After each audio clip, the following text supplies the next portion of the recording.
Hello there, Lynn Lindbergh with the Health and Fitness Motivation Podcast, the podcast hosted by Couch to Active. That's our mothership.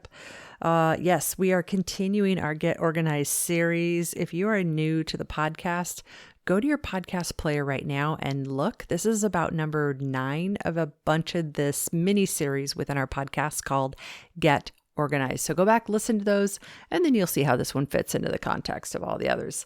All right, today we're going to continue around exercise equipment, exercise area in our house. Yesterday we looked at and tried to decide where might our exercise space be, and we did some self-assessment around that. Today, we're actually going to start looking at making some decisions of tactically the stuff for exercise. And I'm talking specifically if you're a Couch to Active student, you're doing a lot of exercise at home, and you want a space in your home to be able to do this exercise. Okay, here we go. This is a real tactical lesson today. Number 1, think about your shoes. All right. What shoes do you use to exercise in around the house? Now, if you're doing yoga, Pilates, stretching, mobility and stability classes, any of those, you can pretty much get away without using shoes at all. In fact, for a lot of us, no shoes is good because it kind of forces the feet to do what your feet naturally likes to do, and it builds strength in your feet. Unless, of course, you have special feet. What we call feet with issues, and then you need a special shoe for your special feet. So shoes. If you are taking one of my strength classes or any class where you're actually maybe using hand weights, then you need to wear shoes. You need to have a pair of shoes on, because if you drop that weight, you do not want to get a stupid broken toe because you dropped the weight on it. Yeah, exactly. So shoes. Do you have a pair of tennis shoes that you like, or a real supportive shoe that you can wear during that? And for a lot of us, walking is a big part of our exercise also. So do you have shoes that you can walk in that don't make your feet hurt, that you love to wear? Answer that like right now. Do you have shoes? You're like, well, I kind of got a pair of shoes I like, but they're old and they kind of stink and they're broken down. I'm not really excited about them. Okay, you're worth it. It's time to work on getting another pair of shoes. Yeah, okay. That's the first one. Second one is hand weights. Yeah, so some of us have been getting away with hand weights that are in the shape and form of soup cans from our kitchen. That's fine, but really just think like a set of hand weights right now, the basic beginner set, under $40, and it'll get you going, and they will last forever. They will last forever. So like the hand weights that I have, I bought them, 25 years ago. And I had a period of time in my life where I didn't use them, and they got dusty, old, and gross. But I tell you, dusty, old, and gross hand weights, they scrub up really good. Like these things are usually made to last. So do you have a set of, usually most folks start with a 2, 3, and 5 pounders. So 2 dumbbells, that hand weights that are 2 pounds each, 2 that are 3 pounds each, and 2 that are 5 pounds each. Do you have that to get going? And do you like them? Do you like them? Like my favorite that I recommend all the time are hand weights that are neoprene coated. So then they're softer and your hands have good grip and you don't have to wear gloves with them. It just makes things a whole lot easier. That's what mine are, neoprene wrapped ones. Okay, that's Thera-Band. That's hand weights. Next is something called a Thera-Band. And a Thera-Band is basically like there's 2 kinds. There's one kind that's like a gigantic rubber band, and there's another kind that's like a strip of plastic, stretchy plastic. So if you Google Therabands, they're pretty much, we can get technical on Therabands. We totally can. But they're pretty much all the same. and you wear them or you use them. They all break down after a few years, depending on how much you use them and what kind of environment they're stored in, but they're really, really cheap. I mean, you can get these at like from Walmart and Amazon for really cheap, or anywhere, But a Thera-Band, like if you've ever been to physical therapy, which most of us have, right? And they have these plastic, it's like a giant rubber band, but really thin plastic. And traditional Therabands are like 4 to 5 inches in diameter, in width, by like 5 feet long.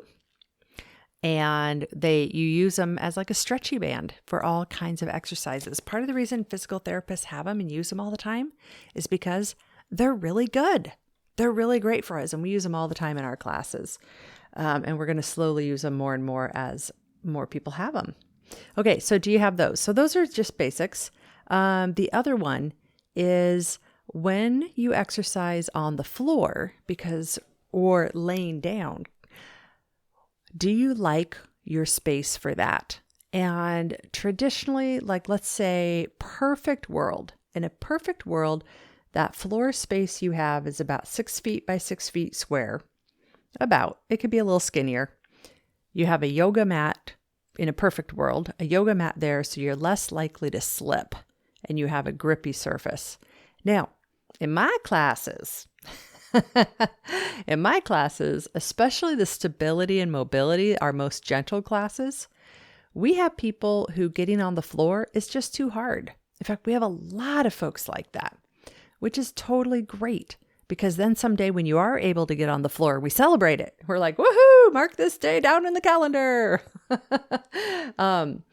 But you can also have, if you have a giant ottoman, you can do most floor exercises on that. If you have a fairly firm couch, you can do most floor exercises for my class in that. Or a bed, a fairly, firm-ish bed, you can do a lot of floor exercises on that too. And we modify it, we make it work, and it's totally great. Yeah, this whole you must have a weight bench and it must be, this kind of vinyl, and you must have the perfect yoga mat, and the yoga mat must match your tennis shoes. That's all marketing. That's all marketing. And yeah, if you're a weightlifter and you're benching, lots of weight, you want to really kind of have that, but that's not really what most of us are doing here. So there we go. Floor mat or bench and headphones. Okay, so this headphones piece is for my friends who take online Zoom classes, which is pretty much all of us. You want to be able to get a pair of headphones so that as you move around in the class, you can hear the class really well. And if you talk in the class, you want the instructor to be able to hear you. You want me to be able to hear you. I want to be able to hear you.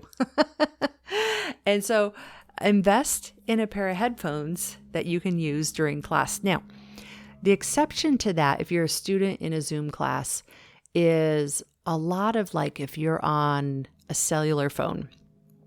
The bummer about taking a Zoom class on cellular phone is if you're watching the screen. So if you're not one of my blind students and you're watching the screen, I'm about the size of a gnat on the screen.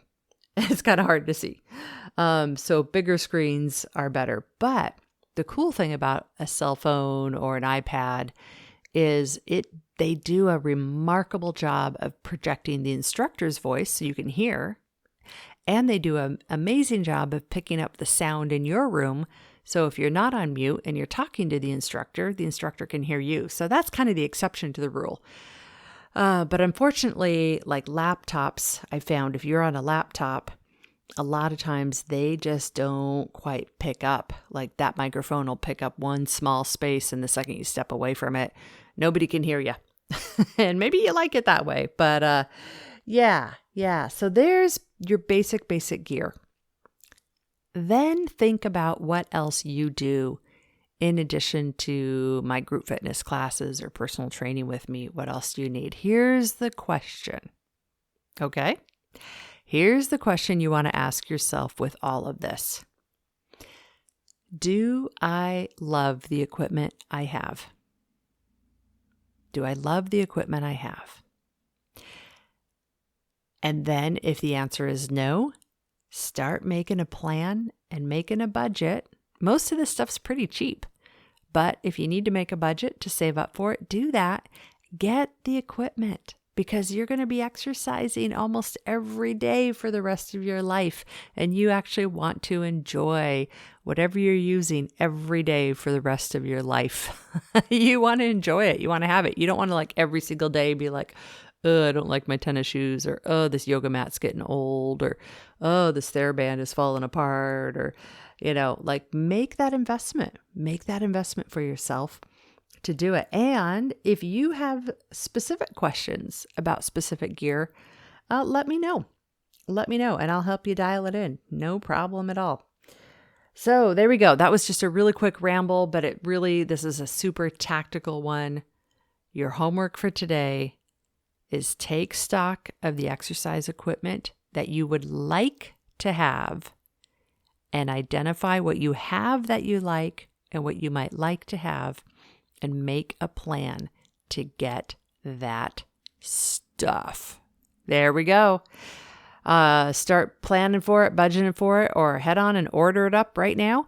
And then tomorrow we're going to talk more about the physical space and what we're going to do with all that stuff. All righty. Woohoo.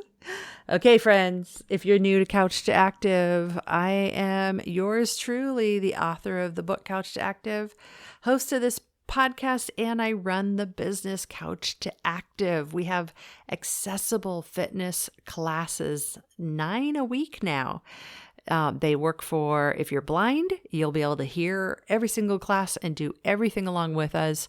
If you've got chronic illnesses, we specialize in modifications to help you be able to do that whole class. Believe it or not, you can, and help you do that in a way that works for you and actually makes you smile and doesn't add more stress to your already crazy life. Alrighty, friends, take care. See you over there at couchactive.com. If you're not already, get connected with me and let's get you rolling. Bye-bye now.